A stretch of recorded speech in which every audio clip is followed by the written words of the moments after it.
sou a Yasmin Nóbrega, PCNP, do Núcleo Pedagógico da Diretoria de Ensino Centro-Oeste.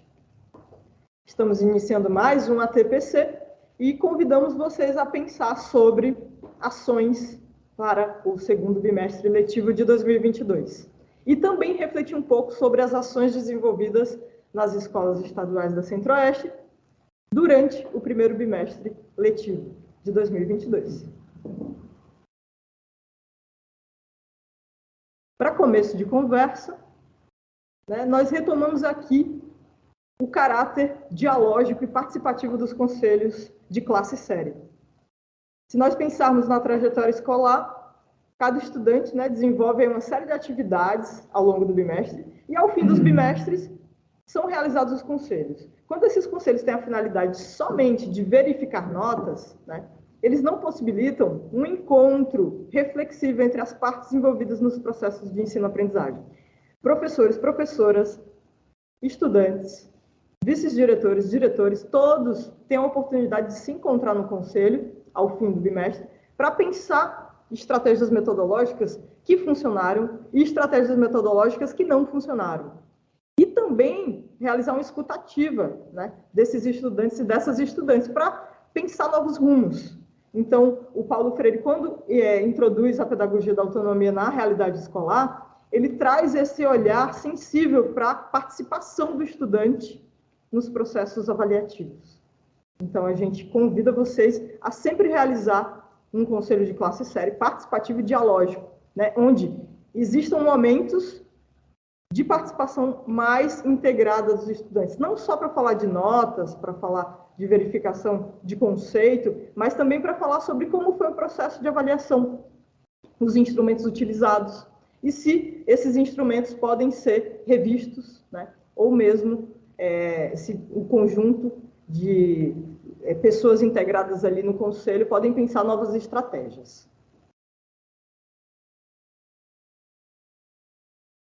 Então, se a gente pensar nesses conselhos, a gente pode resgatar alguns dados trazidos por eles e nós gostaríamos que vocês fizessem uma reflexão pontual sobre esse primeiro bimestre, por ser o bimestre que abre o ano, e ele também tem uma finalidade diagnóstica. Então, a gente pergunta aqui para vocês, como é que foi o conselho? Ele teve um caráter participativo? Ele possibilitou momentos de trocas mais profundas sobre os processos de aprendizagem entre estudantes e docentes? Ficaram esclarecidas quais aprendizagens foram consolidadas e quais aprendizagens não foram consolidadas? Em termos de habilidades, as habilidades foram construídas com sucesso nesse processo de ensino-aprendizagem ou não? Quais práticas pedagógicas funcionaram? Quais práticas pedagógicas não funcionaram? Então, o conselho ele precisa fazer essa autoanálise dos processos pedagógicos, a partir das turmas, a partir também da atuação de cada docente. Então, pensando no desdobramento do conselho, cada conselho, ele aponta caminhos, ele precisa servir de baliza, de horizonte para um segundo bimestre melhor. Então, se a gente pensar em alguns combinados, como realizar uma devolutiva das ações que foram desenvolvidas no primeiro bimestre, realizar uma devolutiva entre estudantes e docentes, mas também com as famílias, promover um encontro, a gente está pensando, então, no caráter dialógico e participativo desse conselho a longo prazo. O conselho ele precisa, sim, realizar um atendimento individual com estudantes, com responsáveis por eles e por elas, mas também ele precisa indicar aí algumas avaliações do próprio processo e alguns dados precisam ser trazidos a partir dessa reunião do conselho para repensar um plano de melhoria para a escola. Então, a revisão do plano de trabalho também e do plano de ensino e o projeto pedagógico da escola podem se pautar nas informações trazidas pelos conselhos. Geralmente, o docente ou a docente planejam o seu ano, o seu curso de disciplina ou de conteúdo, e esse planejamento, ele não é um planejamento estanque, ele precisa passar por alterações, adaptações. E o conselho pode ser uma fonte segura discuta para melhorar, para aperfeiçoar esse plano de ensino. Então, os desdobramentos pós-conselho, eles apontam nessa direção, né? Uma direção de revisão de coordenadas pedagógicas, revisão de caminhos, né? A gente pode até chamar de itinerários, né? Formativos. Então, esses itinerários formativos, essa formação geral básica, né? Todas essas formas de organização do ensino precisam antes contar com acessibilidade com os processos pedagógicos. E essa acessibilidade precisa de momentos de interlocução com os estudantes, né? E as estudantes. E o conselho é esse momento oficial de interlocução. Então, pensando no conselho, né? Pensando na avaliação, né? Que é trazida principalmente nesse momento de conselho, a gente precisa resgatar o que significa avaliar. O que é avaliar? A gente avalia só no final do processo? A gente avalia durante o processo? A gente avalia de que maneira, né? Então, tem vários tipos de avaliações. A gente tem avaliações externas, que vocês bem sabem, né? Como a ADE, que é a avaliação diagnóstica de entrada. A gente tem as APs, as avaliações, né, processuais. E essas avaliações se somam às avaliações internas das escolas. Dessa maneira, a gente cria insumo, material, dado sobre, né, como tem sido a aprendizagem dos nossos estudantes e das nossas estudantes. Essas avaliações externas, elas têm sido, né, quantificadas, qualificadas, a gente tem acesso aos relatórios. E qual a nossa orientação pós-conselho? Para que vocês olhem para esses dados, tanto os dados produzidos pelas plataformas, como a plataforma CAED, como também os dados produzidos internamente, os registros de docentes sobre os processos pedagógicos. Vale salientar que um docente que está trabalhando um processo, né, de ensino-aprendizagem sobre determinado conteúdo, sobre determinado objeto de conhecimento, ele precisa, sim, ter o seu registro de processos, né, ali, o registro da turma sobre o andamento, né, daqueles processos e também do estudante, um registro mais individual, né, para que ele possa perceber se até os métodos avaliativos que tem utilizado funcionam. Então, avaliar é também se autoavaliar.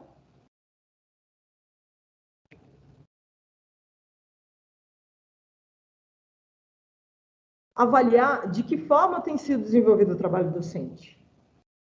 Avaliar se o método que eu estou utilizando está contribuindo para a consolidação de determinada habilidade.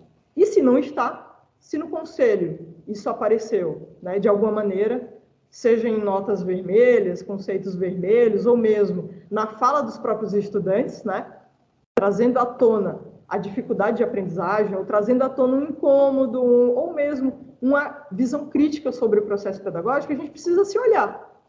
Então, a avaliação, ela tanto acontece, né, com o estudante, como ela também acontece do ponto de vista docente. E de todas as partes integradas. Então, a avaliação ela precisa ser vista de uma maneira ampliada. Então, o que é mesmo o ato de avaliar a aprendizagem?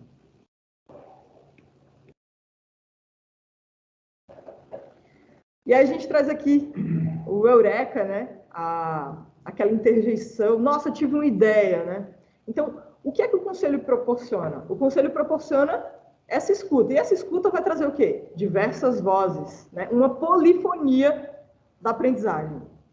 Várias formas de dizer o que aprendeu, o que não aprendeu. E essas formas diversas de conexão entre o estudante, o professor, a professora, podem reorientar a realidade de aprendizagem de cada estudante.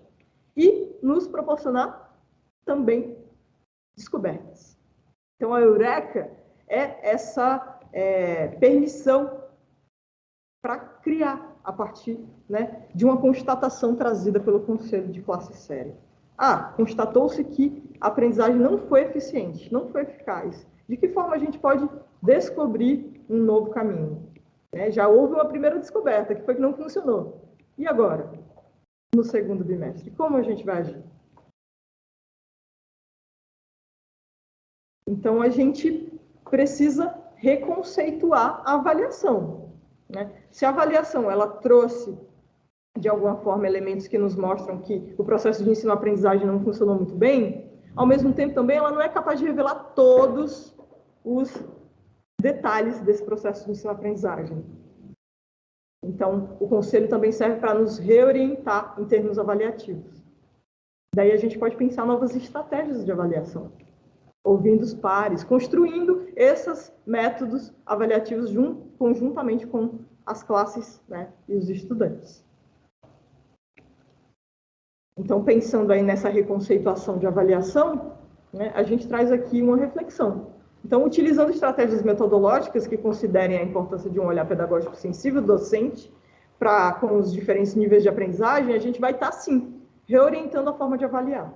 Porque muitas vezes a gente faz uma avaliação pautada simplesmente, né, no objetivo daquela aprendizagem. E muitas vezes a gente não dá margem para a sensibilidade com o processo. O processo vai trazer à tona, né, o nível de aprendizagem do estudante e da estudante. E muitas vezes, né, se a gente faz essa escuta ao longo do processo, ou seja, se a gente faz uma avaliação processual, a gente vai estar com essa escuta atenta. E ela não vai se resumir ao encerramento do bimestre.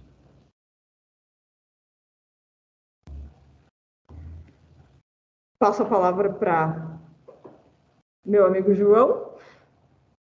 Contigo, João.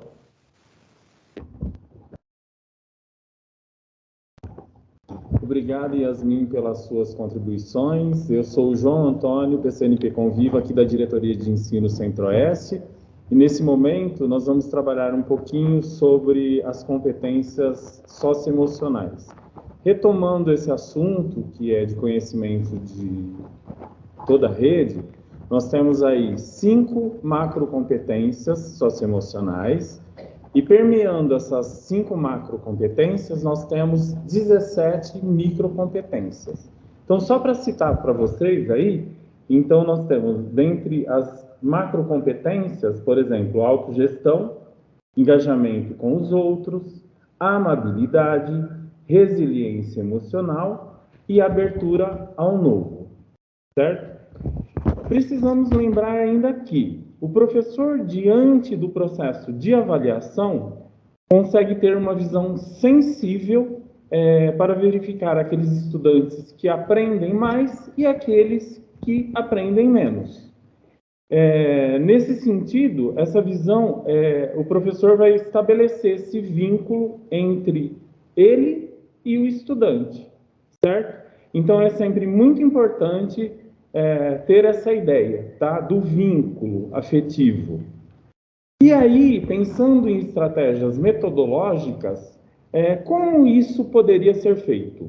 Na verdade, através de estratégias metodológicas muito simples, que vários professores da rede já fazem em sala de aula. Mas aqui, nesse momento, nós vamos tentar agora dar uma ideia para vocês, tá? Por exemplo, para dar sentido ao socioemocional de cada estudante, pode ser criada uma atividade em que existe uma legenda de 1 a 4, isso pode ser feito pelos próprios estudantes, em que 1 são aqueles estudantes que aprenderam menos e 4 aqueles estudantes que aprenderam mais. Aí, qual é a ideia disso tudo? A ideia disso tudo é que aquele estudante que aprendeu menos, ele coloque no seu caderno, ao lado da atividade, ou seja, já estamos iniciando aí, claro, uma avaliação, é uma avaliação contínua. Então, o professor vai ter essa ideia de que ele, aluno, colocou 1 do lado da atividade dele, que ele apresentou mais dificuldades durante esse processo. E aqueles que colocarem o 4 terão menos dificuldade. Isso vai fazer com que há um reforço desse vínculo socioemocional dentro da sala. Ou seja, nesse processo de troca, haverá mais respeito um pelo outro. Em que sentido eu quero trazer essa contribuição? No sentido que aqueles alunos que aprenderam mais, na verdade, podem contribuir com aqueles alunos que aprenderam menos. E esse vínculo, além do emocional professor-aluno, irá se estabelecer também entre aluno e aluno. Então, é muito importante pensar nessas questões, ou seja, as competências socioemocionais, elas precisam estar não somente atrelada à questão professor-aluno, mas aluno-aluno também, um ajudando o outro. E aí, só para complementar, voltando a tudo isso, ou seja, no cantinho de cada atividade, ou seja, é um processo, reforçando novamente, trata-se de um processo de avaliação contínua e que esse professor terá uma ideia global ao visualizar o caderno de cada estudante da sala toda. Por exemplo, todos os alunos que apresentaram na legenda ele vai rapidamente conseguir detectar aqueles estudantes que aprenderam menos e, consequentemente, ajudá-los nesse processo. E, juntamente com a colaboração dos alunos que aprenderam mais. Essa é a ideia, fica uma ideia muito simples para vocês, certo? Mas que é uma contribuição que a gente traz aí de algo que de visualização rápida, inclusive, tendo em vista tudo o que acontece em sala de aula. Agora eu passo a palavra para minha querida amiga Nelise, e boa sorte aí, amiga. Olá, como o João já me apresentou, meu nome é Nelise, eu sou PCNP de LEM, Língua Estrangeira Moderna, espero que todos estejam bem.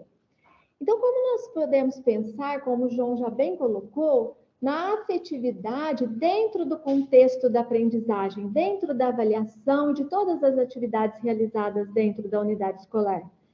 Então, nós devemos sempre acolher o estudante, sem julgamentos, para então trabalharmos e desenvolvermos as habilidades cognitivas, sem, porém, desconsiderar o seu emocional. Porque as competências cognitivas, elas não estão desassociadas das socioemocionais. Pelo contrário, elas se complementam. Assim, nós devemos sempre considerar a experiência trazida pelos nossos estudantes, pois sempre há algo que eles podem contribuir. E nas avaliações, isso não é diferente. Lucchesi já nos traz, que é um dos nomes de referência em avaliação da aprendizagem escolar, ele nos traz que não há como trabalhar com o conceito e com a prática da avaliação de acompanhamento da aprendizagem, que é dinâmica, no seio de uma pedagogia que compreende o educando como um ser dado pronto. Ninguém é um ser dado pronto, e o estudante também não é diferente. Nós todos somos seres em construção. O nosso princípio é formativo, ou seja, sempre estamos aprendendo algo. Portanto, o aluno não chega pronto na escola, ele traz uma bagagem, uma vivência individual e também coletiva, levando em consideração o meio a que ele pertence. E um dos nossos papéis como educadores é observar o aluno para mediar o que ele sabe, o que ele ainda não aprendeu e, principalmente, o que fazer para que o estudante consolide a sua aprendizagem. Será que minha estratégia com esse estudante está funcionando? Por que esse estudante ainda não avançou? Essas reflexões, elas devem sempre nos instigar. Quais as melhores estratégias para promover a aprendizagem dos nossos estudantes? Eles aprendem sempre da mesma forma? Pode passar, Edu, por favor. E para nos ajudar nessas reflexões, nós temos Jussara Hoffmann, um dos nomes mais conhecidos como especialista em avaliação da aprendizagem, que nos faz compreender que a avaliação ela deve ser mediadora, isto é, prestar atenção no aluno, conhecer as suas dificuldades, reconhecer seus pontos fortes e os que precisam ser melhorados. Para a educadora, cada aluno é único. Segundo ela, deve-se guiar o aluno procurando desafiá-lo na resolução de problemas, levá-lo a conquistar a sua autonomia no seu processo de ensino e aprendizagem. E para que isso aconteça, como que o professor pode oportunizar ao estudante que toda essa aprendizagem aconteça? Deixar com que ele exponha suas ideias, sua criatividade, criar debates a partir de situações, problemas, e sempre com o objetivo de fazer com que eles avaliem prováveis soluções. Ou seja, favorecer aos nossos estudantes a construção de uma aprendizagem significativa. Pode passar, Edu, por favor? E para que essa aprendizagem seja significativa, o que nós, professores, devemos fazer? Nós podemos usar os registros de todas as avaliações externas ou internas para o acompanhamento da aprendizagem dos nossos estudantes. Nesse momento, podemos estar nos perguntando, mas qual que é a avaliação correta a ser realizada? É a mediadora, como cita Jussara? É a diagnóstica? É a somativa? Afinal, qual é a correta? E a resposta, todas. Todas podem ser utilizadas. Depende da intencionalidade de nós, professores. Todas elas têm um objetivo para ser aplicada. Então, primeiro nós vamos analisar os resultados das avaliações, a diagnóstica, por exemplo, que é a ADE, avaliação de entrada, as sondagens realizadas pelos próprios professores dos diversos componentes curriculares, as avaliações formativas, como é a AP, que é a avaliação de aprendizagem em processo. Eu vi qual é o resultado dessa AP e, perante o resultado, eu vou fazer um acompanhamento, uma formação, desenvolver as habilidades com esse meu estudante. O que ainda ele não consolidou nessa AP, eu vou trabalhar durante todo o bimestre com ele. E também temos aquelas avaliações elaboradas pela própria unidade escolar, por exemplo. Então, após toda essa análise, todo esse trabalho, quando nós percebemos que algumas habilidades ainda não foram consolidadas, sanadas, nós temos a recuperação contínua, que é apoiada pelo PRA, que é o Programa de Recuperação e Aprofundamento, que é uma recuperação contínua, tanto para o componente de língua portuguesa, matemática e também para a área de ciências da natureza. Esse programa, ele traz, como vocês já conhecem, o Aprender Sempre, que é um material específico para o desenvolvimento deste programa. E ele é composto pelos cadernos do aluno e do professor. O caderno do professor, ele foi elaborado já com orientações de como o professor conduzirá essa recuperação por meio de sequências didáticas. É um passo a passo em cada aula a ser desenvolvida, priorizando sempre o que é essencial para que o estudante consiga seguir sua trajetória para o ano ou série seguinte.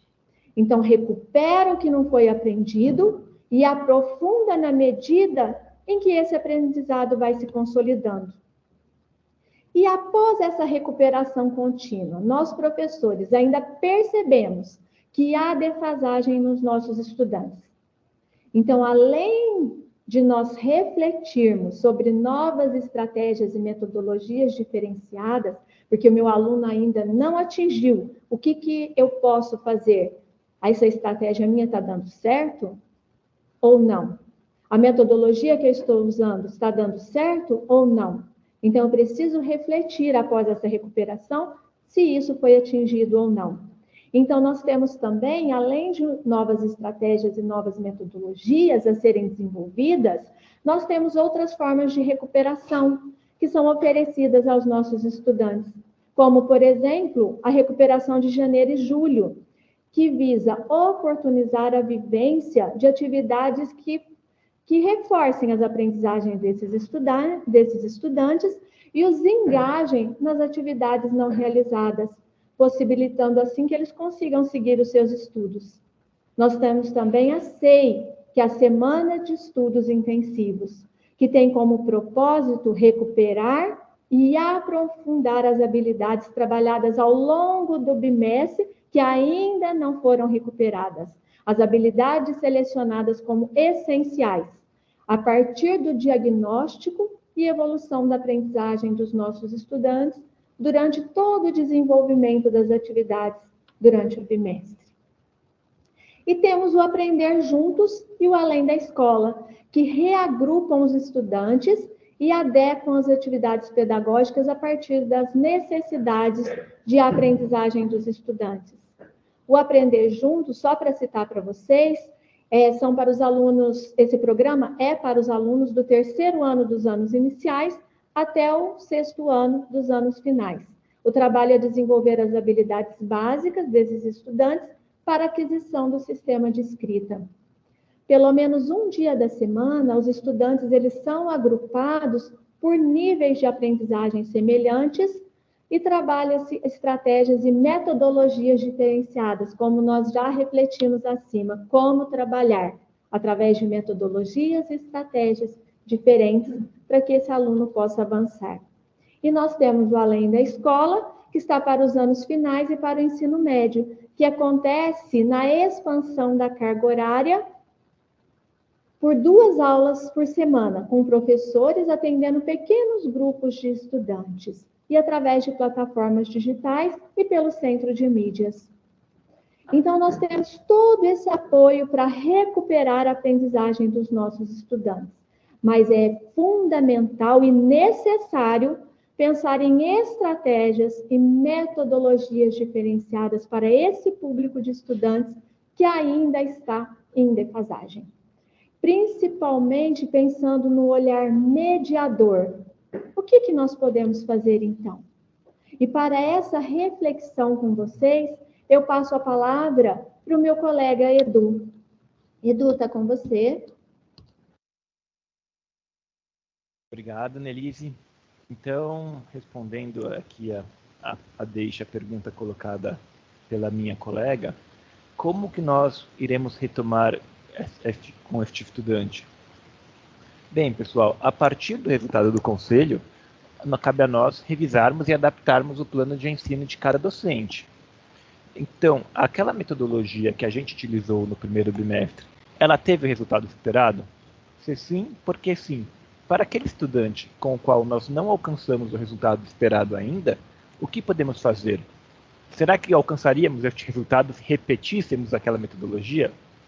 Nesse sentido, para buscar outros caminhos para alcançar esse resultado, o núcleo pedagógico já produziu outras ATPCs sobre metodologias ativas, que nós explicamos várias dessas metodologias, apresentamos sugestões, contamos o que são, e que você pode encontrar aqui no canal do núcleo pedagógico.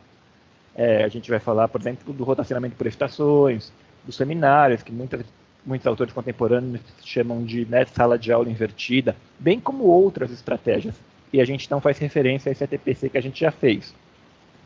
Bem, aqui a gente vai pensar, então, em como retomar aquelas habilidades que não foram desenvolvidas do jeito que nós gostaríamos. As habilidades do ensino médio, elas são bastante amplas, são bastante complexas, envolvem diferentes verbos, envolvem diferentes objetos de conhecimento. Então, a gente sugere que o professor olhe com calma, que o professor destrinche esta habilidade para pensar onde o seu estudante desenvolveu, qual pontos foram alcançados, quais pontos ainda precisam ser retomados com a turma. Essas habilidades podem e devem ser quebradas. Então, a gente pede que o professor foque aí nos objetivos dessa aprendizagem.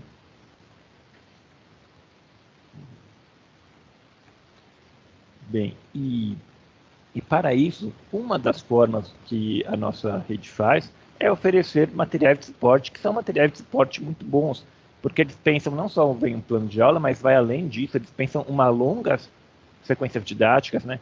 Os professores de português e matemática podem contar com o Aprender Sempre, né, que aborda, além das habilidades do ano em curso, abordam também aquelas dos anos passados, do ensino fundamental e das séries anteriores. E, bem, este material também está disponível para o 9º ano, né, para a disciplina de ciências, e na 3ª série também para a disciplina de química. Bem, na formação geral básica, nós temos o currículo em ação. O currículo em ação, assim como o mapa, que falaremos agora daqui a pouco, trabalha com sequências didáticas. Ele sugere 4 sequências didáticas por bimestre. Cada uma delas é dedicada a uma habilidade específica deste currículo. E há uma forma de se desenvolver, de se alcançar esta habilidade.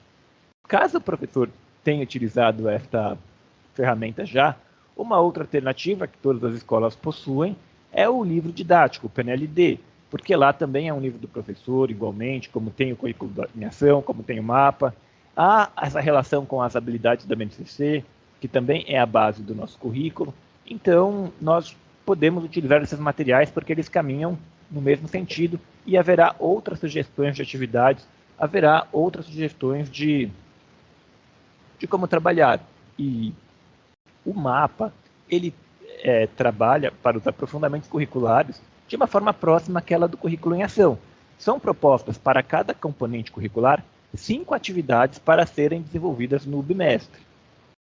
Estas atividades, elas visam retomar e aprofundar algumas habilidades da formação geral básica e outras que são específicas dos aprofundamentos curriculares, que estão organizadas a partir dos eixos estruturantes. Aqui, então, né, nós temos o objetivo de alcançar um desenvolvimento maior dessa habilidade daquele que tinha na formação geral básica, né? E, professor, então a gente pede então, para olhar com calma, vendo esses resultados, pensando que os objetivos dos aprofundamentos curriculares são maiores do que aquele da formulação geral, da FGB, da formação geral básica. E a gente, professor, teremos para desenvolver esse tópico um semestre, né? Nós estamos acostumados a contar com um ano letivo inteiro, mas não, nesse momento nós teremos um semestre, e o semestre que vem já será uma outra unidade curricular. Então, pensando naquelas habilidades que você encontra quando você olha no mapa, na primeira página, você encontra todos os objetivos de aprendizagem daquele componente curricular pelo qual você é responsável. Como iremos atingir isso? Quais serão os métodos que nós utilizaremos? As sequências sugeridas de atividades, elas têm sempre um primeiro momento de sensibilização, outro de desenvolvimento e, por fim, uma culminância. É possível realizar isso com a sua turma? O número de aulas que você tem contribui? O que é realizável dentro desses objetivos de aprendizagem que nós temos? Bem, pessoal, acho que foi isso agora. Apresentamos o material para vocês que nós dispusemos. A gente gostaria de também colocar que citamos aqui durante a nossa exposição o livro do Lucchesi. E, bem, acredito que todos conhecem. Quem não conhece, basta entrar lá no site da EFAP, onde todos os materiais que foram citados aqui ao longo da apresentação se encontram disponíveis. Muito obrigado pela atenção de todos e até a próxima TPC do Núcleo Pedagógico.